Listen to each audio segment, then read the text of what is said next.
မင်္ဂလာပါကျွန်တော်ကျန်းစာအကြောင်းထူထောင်လို့ချင်တော်လဲဘုရားသခင်ခွင့်ပေးတော့ကြောင့်အခု Zoom သင်တန်းနဲ့ကျန်းစာသင်ဖို့အတွက်ကျွန်တော်လှုပ်ဆောင်နေပါတယ်ကျွန်တော်ခရစ်ယာန်ဖြစ်လာတာ38နှစ်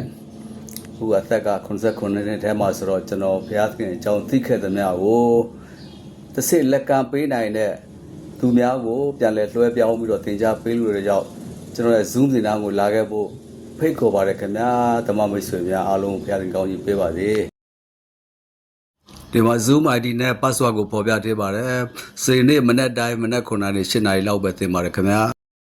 ဘုရားသခင်သည်မြေတပြင်လုံး၌နေရသောလူအမျိုးမျိုးတို့ကိုသွေးဒီနှင့်ဖန်ဆင်းတော်မူ၍သူတို့အားခွဲဝေ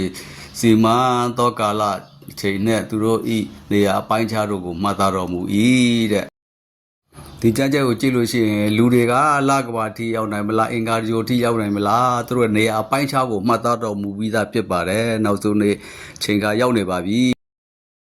ကျွန်တော်ရဲ့နောက်ဆုံးနေ့ prophet ပြုခြင်းဆိုင်ရာဩဝါဒအကြောင်းကိုလေ့လာဖို့ကျွန်တော် Zoom ထဲကိုလာခဲ့ဖို့အားလုံးကိုဖိတ်ခေါ်ပါတယ်